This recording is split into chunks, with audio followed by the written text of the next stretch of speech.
के ये भी साथ शरीक है। और एक शिर्क असगर है, रियाकारी, दिखलावा, नमाज अल्लाह की पढ़नी, दिखाना बंदों को। मस्जिद में पैसे किसकी रजा के लिए देने हैं? तो ऐलान कराने का क्या मकसद है कि खत्म के मौके पर, साले सवाब के मौके पर खड़े होकर ऐलान होता है 1 लाख कुरान पाक पढ़ा गया है, 10,000 दुरूद शरीफ पढ़ा गया है, और चौधरी साहब ने ना जी 50,000 रुपया मस्जिद भी दिया है। ये शिर्क है, ये शिर्क असगर है। ये मेरे रसूल पाक ने मना फरमाया है। सही बुखारी में लफ्ज है, नबी रहमत सल्लल्लाहु अलैहि वसल्लम शुहदाए उहद के मज़ारों पे खड़े थे, तो वहां खड़े होकर अल्लाह के रसूल ने फरमाया मेरे ज़हन से फिक्र निकल गई है, मेरी उम्मत कयामत तक शिर्क नहीं करेगी।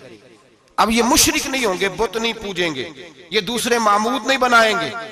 तो हुजूर फिक्र किस बात की है? फरमाया ये रियाकारियां करेंगे, दिखलावे करेंगे, तसन्नो बनावट करेंगे, ये अल्लाह की इबादत में औरों को शरीक ठहराए। मेरे दोस्तों याद रखो, सबसे पहला हुक्म हजरत लुकमान अपने बच्चे को दे रहे हैं और बता ये रहे हैं कि बेटे अल्लाह वाला बन जा, बेटे अल्लाह से जुड़ जा, शिर्क ना करना, शिर्क बहुत बड़ा जुल्म है। मेरे भाई सब ने मुफस्सिरीन ने अपनी अपनी बात लिखी। मेरे उस्ताद गिरामी यहाँ फरमाया करते थे, ओ भाई अगर तू दुनिया में अपने बेटे को धूप में बैठा देखे तो तेरा दिल फट जाता है, ये धूप में क्यों बैठा है, इसको शिर्क से बचा, शिर्क अकबर से भी बचा, असगर से भी बचा, खफी और जली दोनों किस्म के शिर्क से बचा। दुनिया में तेरा बेटा धूप में हो, तुझसे बर्दाश्त नहीं होता, बता अगर तेरा बेटा जहन्नम में गया तो तुझे कैसे बर्दाश्त होगा, आग में जलता हुआ तुझे। इसे अल्लाह से जोड़ दे, इसे रसूलुल्लाह सल्लल्लाहु अलैहि वसल्लम का गुलाम बना दे। मेरे नबी करीम सैयद आलम सल्लल्लाहु अलैहि वसल्लम ने फरमाया जब तेरा बेटा 7 साल का हो जाए तो उसे मस्जिद लेके जा, 3 साल तक लेके जा मस्जिद, 10 साल का नमाज ना पढ़े तो सजा दे, 3 साल तक खुद अपने हाथों से ट्रेनिंग दे, उसे मस्जिद ले जा, आदाब मस्जिद बता, उसे नमाज सिखा, तू खुद ले करके जा, भेजने का नहीं कहा। फरमाया जब बच्चा 7 साल का हो जाए तो उसे मस्जिद, बड़ी मेहनत करते हैं हम बेटे को बंगला देने के लिए, बैंक बैलेंस देने के लिए, दिन रात एक कर देते हैं, खुदारा से नमाजी बनाने की भी मेहनत करो। हजरत बाबा फरीदुद्दीन गंज शकर रहमतुल्लाह ताला अलैह की अम्मा कहती हैं जब मेरा बेटा पैदा होने वाला था तो मैं रब की बारगाह में दुआ करती थी, अल्लाह अगर तू मुझे बेटा दे तो इस तरह का देना, बेटा मेरा हो पर बंदा तेरा हो। ऐ अल्लाह अगर बेटा देना तो इस तरह का देना, मेरे अल्लाह इस तरह की मुझे औलाद देना कि दूध वो मेरी छाती से पिए पर शुक्र तेरा अदा करे। ऐ अल्लाह अगर बेटा देना तो इस तरह का देना कि कुव्वत रोटी रोजी वो जमीन पे खाए लेकिन इसी जमीन पर वो तेरे दीन का सिपाही भी बने, वो मुजाहिद फी सबीलिल्लाह भी बने। हजरत बाबा साहब कहते हैं मुझे शक्कर पसंद थी, अम्मा बड़े जतन करती है बेटे के लिए, बड़ा कुछ करती है, तो बेटे रोटी टाइम पे खाना, फला टाइम, कहते मुझे शक्कर पसंद थी।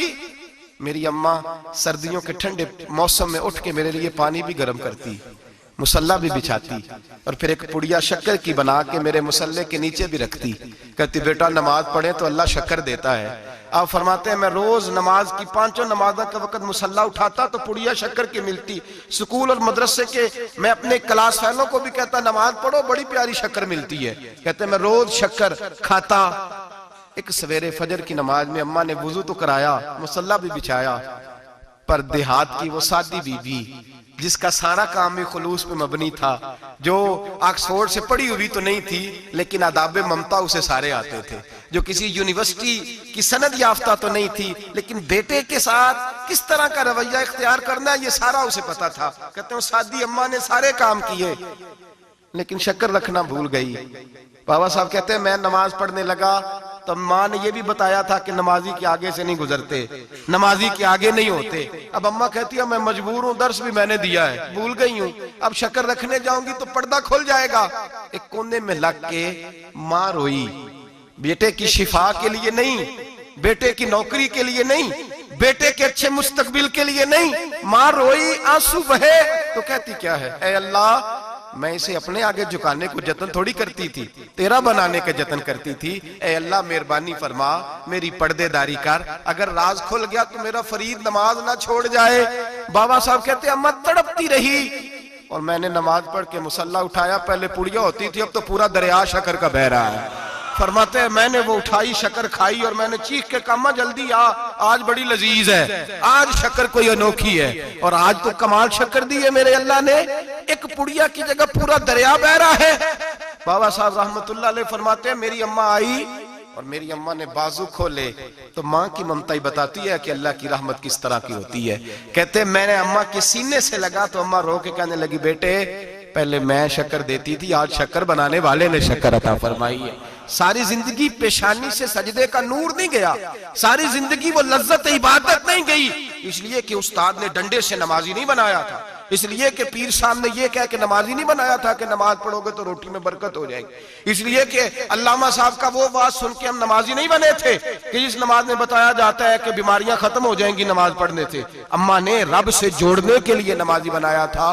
सारी जिंदगी बाबा साहब कहते रहे, उठ फरीदा सुते आ, झाड़ू दे मसीत, चल हुण उठ फरीदा सुते आ, झाड़ू दे मसीत, ओ तू सुता है रब जागदा, तेरी डाढ़े नाल परीत। सारी जिंदगी नमाज का, नमाज की ट्रेनिंग देना, अपने बच्चों को अपने रब से जोड़ना, अपने बच्चों को अल्लाह के साथ उनका ताल्लुक बनाना, उनको रब वाला बनाना, उन्हें रसूल पाक का गुलाम बनाना, ये ड्यूटी है माँ बाप की। माँ बाप अपने बच्चों के सीनों में अल्लाह की मोहब्बत दाखिल फरमाए। मेरे नबी करीम सैयद आलम सल्लल्लाहु अलैहि वसल्लम ने हमें जिन चीजों के बारे में तलकीन की, उनमें से एक ये है कि अपने बच्चे को नमाजी बनाओ, इन्हें मस्जिद लेकर के जाओ, इन्हें पैगाम, अल्लाह के दीन का पैगाम खुद सिखाओ। शिर्क के बाद जो इरशाद फरमाया वो ये है कि छोटा सा गुनाह, या बुनैया इन तकू मिस्काल हब्बतिन मिन खरदलिन फतकुन फी सखरतिन औ फी समावाति औ फिल अर्द, बेटे छोटा सा राई के दाने के बराबर भी गुनाह अगर तू करेगा, और वो गुनाह चाहे पहाड़ के पीछे हो, चाहे जमीन व आसमान में छुपा हो, अल्लाह उसे भी छोटे छोटे गुनाह से, मिसालें बहुत सारी हैं, लेकिन सादी